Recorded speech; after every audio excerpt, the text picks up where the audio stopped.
Hello? Paulo Costa's fighting? It's a miracle. What's up, everybody? Yes, it is true. UFC 298 is just around the corner, and supposedly, as of this very moment, we still have Paulo Costa versus Robert Whittaker on the books at 185 pounds. And guys, I got to be honest with you, as long as this happens, because on my channel, I've been an advocate for a very long time. Until Bruce Buffer introduces Paulo Costa, until the referee says fight, the action begins, we cannot count on a Paulo Costa fight actually happening because this guy has pulled out of so many fights. Now, granted, some of those are his fault. Some of them maybe are some strategy aspects of the UFC, like the Ikram Aliskerov fight. But nonetheless, as long as this fight happens, this is one of the best fights that the UFC can make at 185 pounds. And let's just get into a little bit of the X's and O's of this matchup, right? I mean, people are really hard on Paulo Costa, right? This is a guy who he bursted onto the scene in the UFC and for good reason. I mean, the guy's not a bad-looking guy. He's built like a bodybuilder. He hits hard. Every single fight that he is in is absolutely crazy. It's always entertaining, other than the Adesanya fight.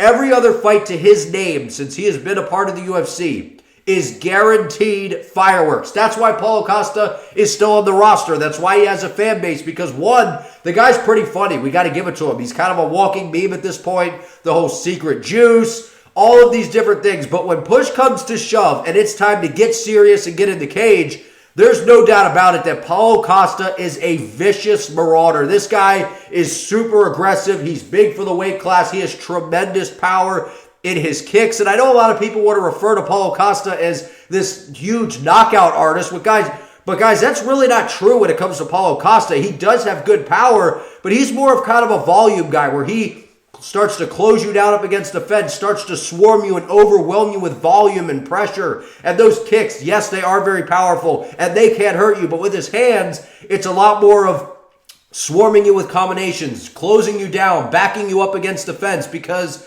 Paulo Costa has outstanding ring control, or cage control, whatever you want to call it.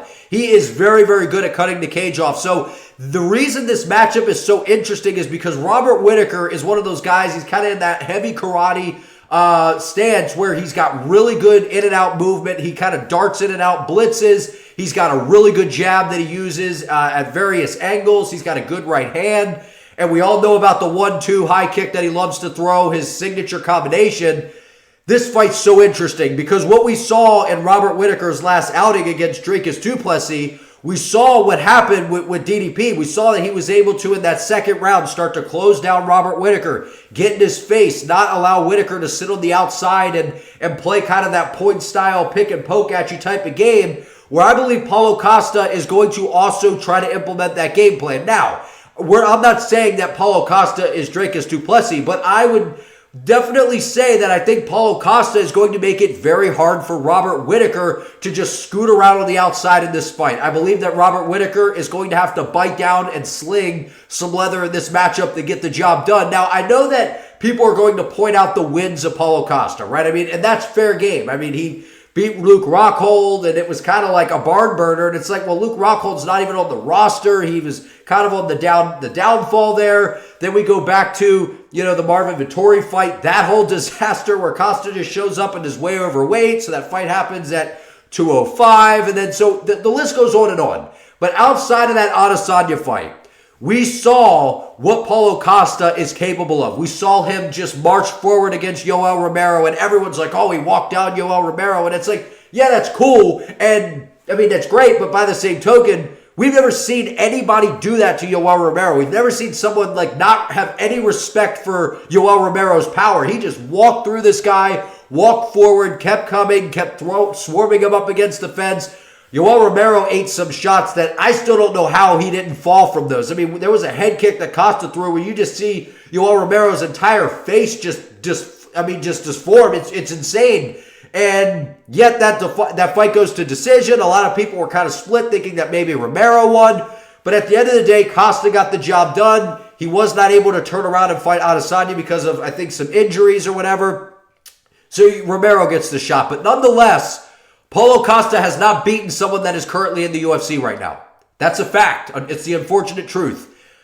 But I think that people are reading into that a little bit too much, because when we get a Paulo Costa fight Like I said at the beginning of the video, we know that we are going to get a firefight. We know that we're going to get a guy that's going to be aggressive. He's going to move forward. He's going to look to close you down and back you up against the fence, where the intrigue in this matchup is, but can he do that to Robert Whittaker? Because what we've seen from Robert Whittaker and the common opponents that stand out here are the Marvin Vettori fight and the Yoel Romero fight. Because we know what Adesanya does. He sits on the outside and plays the long game, whereas against Marvin Vettori, Robert Whittaker dominated Vettori. He did whatever he wanted to him. Then we saw him in those two fights against Yoel Romero, which the one fight, Whittaker's outstriking him, and it's like, is Yoel Romero okay? He hasn't thrown a strike. And then sure enough, Yoel wings a haymaker, clips Whittaker really good. Whittaker's able to ultimately survive and win the fight, but Yoel missed weight. Like, there was all these things going into that, but at the end of the day, both of these guys have fought Yoel Romero. Now, two very different style of performances where Costa's just like,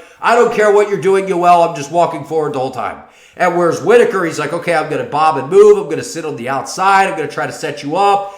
And I'm just curious to see how Robert Whittaker handles a guy like Paulo Costa, because what we've seen from Robert Whittaker is some of these guys that are big and powerful that try to close him down, he does seem to struggle a little bit. Now, people are underestimating how big Robert Whittaker is. I know that he's not some huge guy for the weight class, but Robert Whittaker is not particularly a small guy. This is a big dude. He's strong. He's having to cut weight to make 185. It's not like he's walking around right above the limit. He's a big guy that has really good power, really good technique, and he moves much better than Paulo Costa. We've seen, even in the Rockhold matchup, even in some of the training videos of Costa, we've seen he's really trying to get to more of an elusive type of movement, Costa is. And he's already had some problems in the past with the gas tank. And granted, against the Vettori fight, against the Rockhold fight, or in those fights, he was very, very, very, he was very aggressive. They were barn burners. And even though it seems like he's going to fade, he suffers this big dump of, adrenaline or whatever it is in that first round.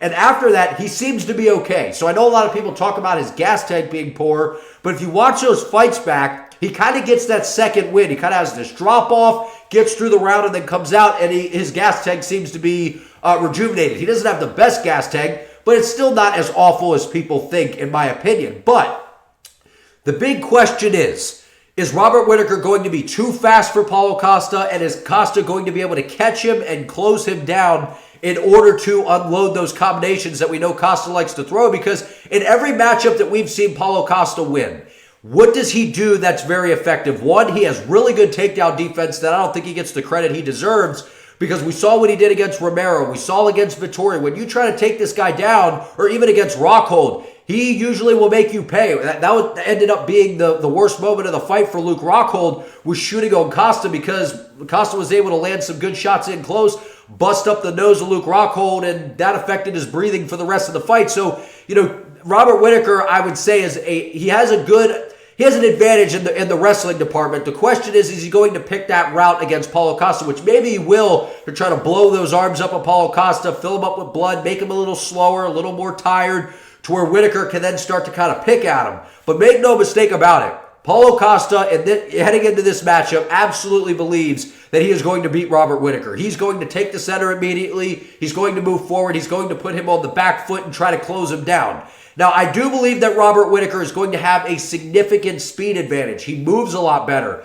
The problem I have with Robert Whittaker is what we've seen in these matchups is, unfortunately, guys, Robert Whittaker is very chinny. He has a great skill set. He has outstanding wrestling. He has really, really good striking, but for some reason, this guy just seems to really not have much of a chin. And we've seen him get rung and be able to survive fights, but if you get rung against a guy like Paulo Costa, it's not going to go too well for you, because when Costa hurts you and he traps you up against the fence and you just kind of start to cover up, he starts to dig to the body. He starts to bring those hands down where he comes around with those good hard hooks. And I know guys like Dan Hardy out there have said, well, Paulo Costa's more of just this bodybuilder that just walks forward. But that's just not really the case. I think that Paulo Costa does have really good striking. I think he has some of the better striking in the division. I'm not saying he's the best, but I do think it's a little bit underrated, because he's not this one-shot knockout artist that people seem to envision. I understand when you look at him, he's this big, strong guy, but that's just not how he's winning fights. It's by an accumulation of volume. He traps you, makes you... You saw what he did to Uriah Hall. If you've ever seen that fight, that was that was a good fight. And Uriah Hall was doing really well. He was picking Costa apart with the jab. He was moving really well. And then eventually just that pressure of Costa, he eventually gets to you. He starts to land one good shot, kind of buzzes you a little bit. You start to back up. He closes you down and starts letting those combinations go and then digs to the body and ultimately was able to get the finish. So that's going to be the question in this matchup. Can Robert Whittaker be the matador, sit on the outside, pick apart Paulo Costa? Because it is only going to be a 3-round fight.